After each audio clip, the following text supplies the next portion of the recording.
Welcome to episode number 280, where I'm taking a deep dive into Rakta Vaha Srotas, or the blood channel, the channels that are responsible in the production and transportation of blood throughout the body. I'm also going to cover the signs and symptoms of aggravation of these channels, along with the causes of aggravation of Rakta Vaha Srotas. So please stay tuned.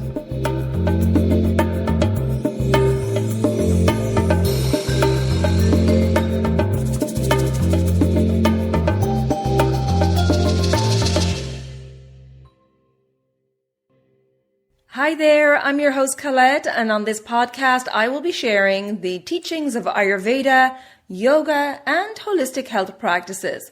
Now, if you're new to Ayurveda, I recommend checking out the first couple of episodes where I do an introduction to Ayurveda and the mind-body types.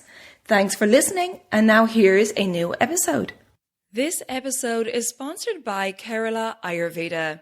Is the birthplace of Ayurveda calling you?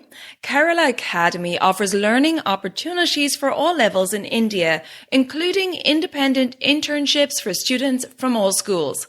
You'll study alongside experienced Vaidyas at award-winning retreats, hospitals, and product manufacturing facilities, and learn how Ayurveda is practiced as a fully fledged healthcare system. To learn more, visit keralaayurveda.us/courses, and you'll find that info in the show notes also. Hello and welcome back to the Elements of Ayurveda podcast. It's me, Colette, today for a solo episode, and I'm continuing my series on the channels of the body. Now, in episode number 278, I covered Rakta Vaha Srotas, rasa being the first tissue formed from the elemental juice produced after digestion, and it's our plasma, our lymph, and serum.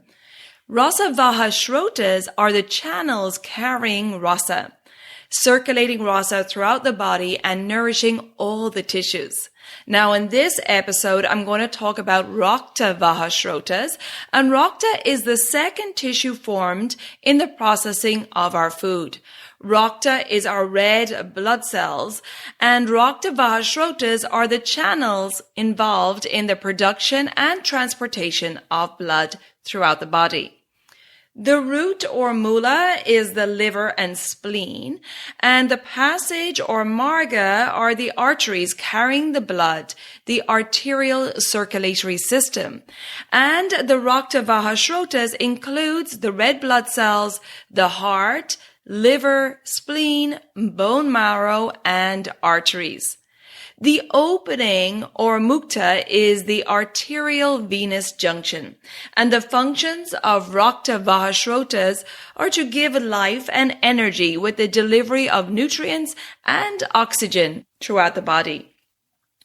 The signs and symptoms of aggravation of Rakta Vaha Srotas in the body are reflected sometimes on the skin, and that can be acne, hives, rashes, eczema, psoriasis, dermatitis, vitiligo, or scabies. There can be inflammation of the gums, the teeth, the tongue, and inflammation in various parts of the body. Another sign of aggravation of Rakta Vaha Srotas could be a burning sensation and bleeding disorders or blood clots. Ulcers in and around the mouth or abscess could also be a sign of inflammation of Rakta Vaha Srotas, anemia or bruising easily, an enlarged liver or spleen, jaundice, hepatitis, fever, hair loss or alopecia could also be a sign of aggravation of Rakta Vaha Srotas, along with emotions like anger, hate, jealousy, or just a lack of enthusiasm. Now, what are the causes of aggravation of Rakta Vaha Srotas? Well, they could be various, but some may include eating food that is pungent or spicy, excess sugar and salt, sour foods like yogurt, cheese, pickles, fermented food, oily or fried foods, peanuts and sesame seeds. And you can see all these foods are very aggravating to the Pitta dosha. Also, eating foods in poor combinations, which I discussed in detail in episode number 26. So if you're not familiar with poor food combos according to Ayurveda, then check out episode number 26. Lots of caffeine, alcohol or stimulants, a loss of blood, iron deficiency or deficiency in B12, too much sun exposure or working in hot conditions, suppressing heated emotions like anger or jealousy. And pitta aggravation can also cause aggravation of Rakta Vaha Srotas. So as I mentioned in previous episodes in this series on the channels of the body, vitiation of the doshas can be responsible for disturbing the function and structural integrity of the channels, and vitiation of the Srotas can result in vitiation of the dhatus and the dhatu flowing through it. Liver and spleen diseases can also cause aggravation of Rakta Vaha Srotas. Now, the subdoshas governing Rakta Vaha Srotas are Prana Vayu, Udana Vayu, Vyana Vayu, Ranjaka Pitta, Pachaka Pitta, Kledika Kapha, Avalambika, and Bodhika Kapha. And one of the subdoshas I want to highlight here is Ranjaka Pitta. Now, Ranjaka Pitta is mostly present in the liver and the spleen, which are the roots of Rakta Vaha Srotas. Ranjaka means to give color, and Ranjaka Pitta gives color to the skin, the hair, the eyes, and the blood, as it's responsible for the creation of the red blood cells in the bone marrow. It also gives color to the bile, which is produced in the liver. There is functional integrity between the liver, the stomach, the spleen, and the bone marrow. And if one is not functioning optimally, it can affect the functioning of the others. I want to highlight the liver and the spleen here, as they are the roots of Ranjaka Vaha Srotas. The spleen is the largest single mass of lymphatic tissue in the body that lies relative to the 9th and the 11th ribs. The spleen is very vascular and reddish purple in color. It's an organ of variable size, but on average it fits in a person's open hand and measures about 12 centimeters or 5 inches in length.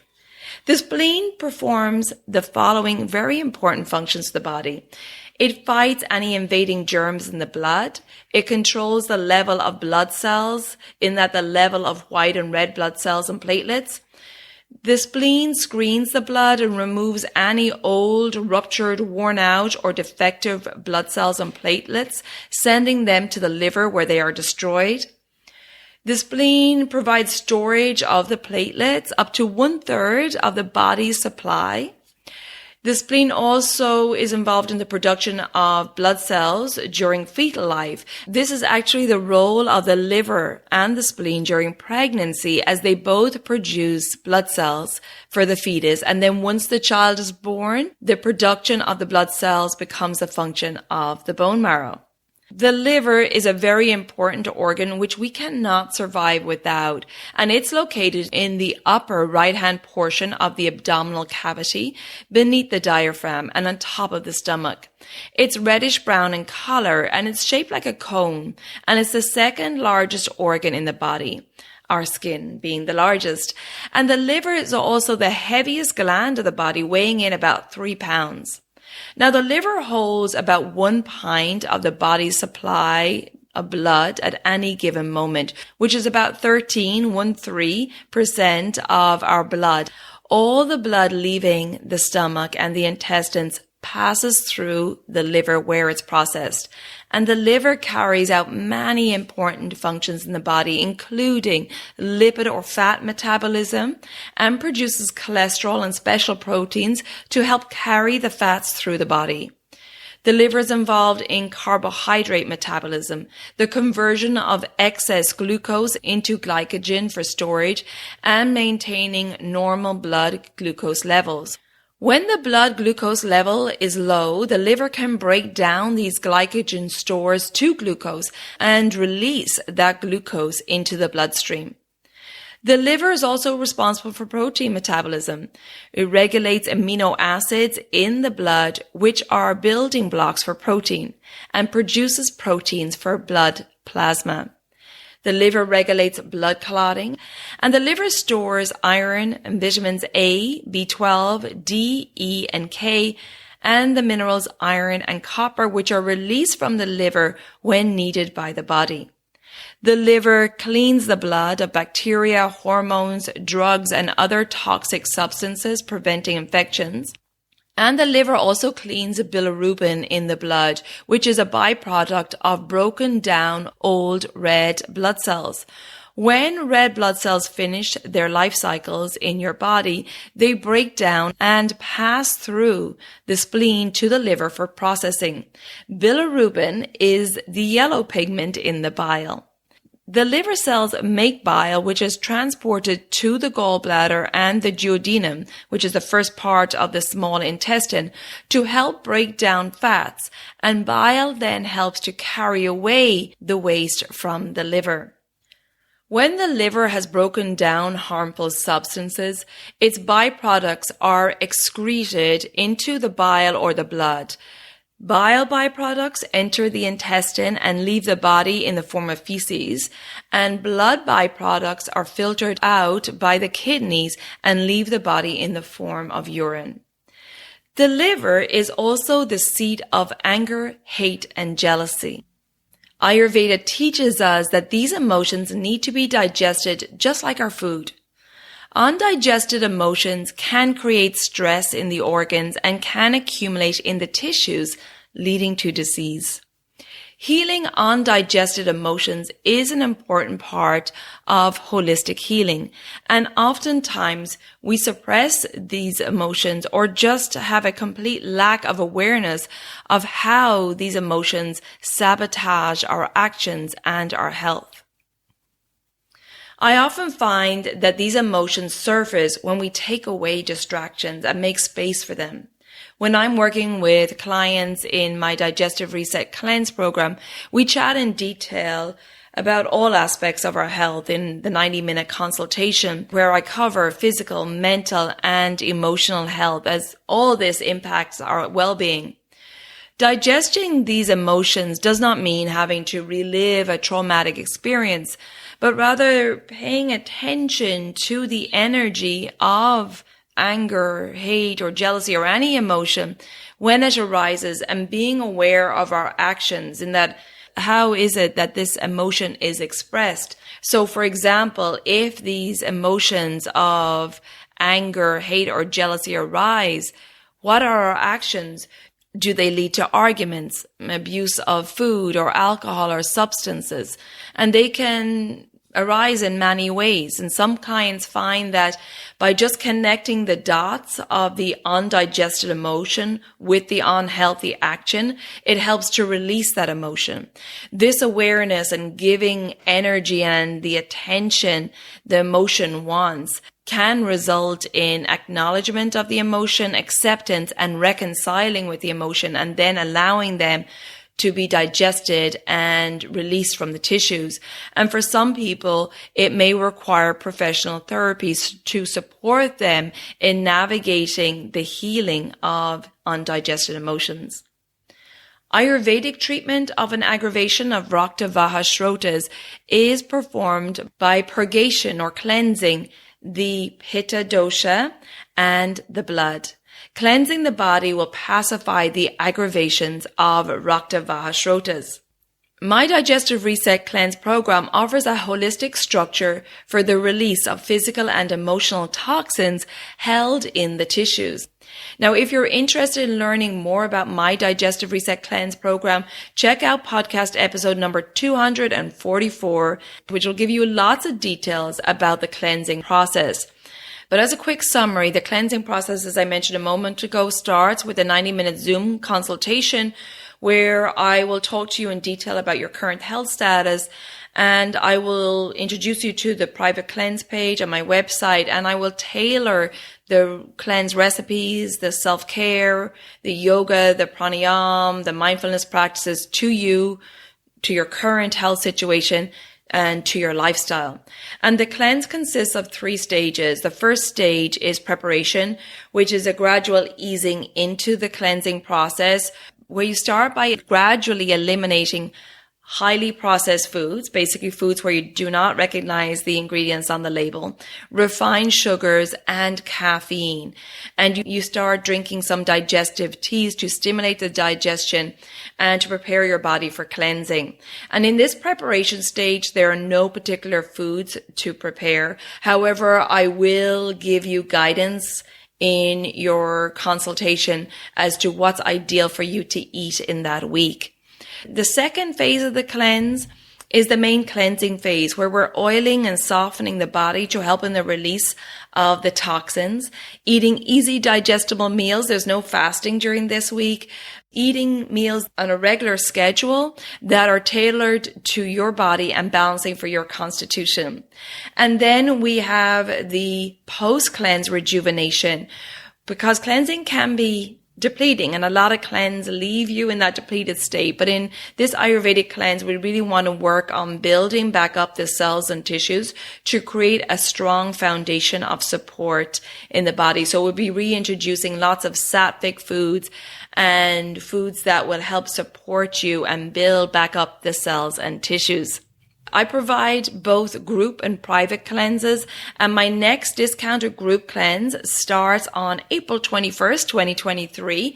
And this cleanse comes with group support. So we have a private group forum where we get together and support each other and hold each other accountable. Now, if that date of April 21st does not work for your schedule, then you can choose a private cleanse. The private cleanse structure is the same. It also comes with a 90-minute consult, and then you just get me one-on-one for support. And of course, then you choose your own dates that work for your schedule. Now, for more information on this digestive reset cleanse, check out my website, elementshealingandwellbeing.com. For the group discounted cleanse starting April 21st, check out the events page. And if you want to book a private cleanse and choose your own dates, just click on the programs page. And if you want to talk to me in advance of booking, please book the free 15-minute services inquiry call, which you can find on the consultation page. And we can chat in person and I can answer all of your questions. So there's some support if you need it, but I hope that you found this episode on the Rakta Vaha Srotas helpful. And I think just doing these short episodes, diving deep into the different channels of the body helps us to appreciate how miraculous our body is and also appreciate this wisdom of Ayurveda. So thank you for tuning in today. If you think that this episode will be helpful to family or friends, please share it with them so we can spread this wisdom of Ayurveda. And if you haven't already subscribed or followed the podcast, please do so. And the new episodes will automatically download for you. You can find me on social media, on Facebook under Elements Healing and Wellbeing. And I have a new Instagram page because for some reason I was blocked out of my old Instagram page. So please follow my new Instagram page under Elements of Ayurveda Podcast. And I'll put that link in the show notes also. Please come and support me there. I don't know why I was blocked out of my other Instagram page, but alas, it's gone. No way of reconnecting with it. So please come follow me under Elements of Ayurveda Podcast on Instagram and share it if you could. I would really appreciate it. Thank you so much for tuning in, and until next time, take good care of yourself, be well, and bye for now. Slán go fóill.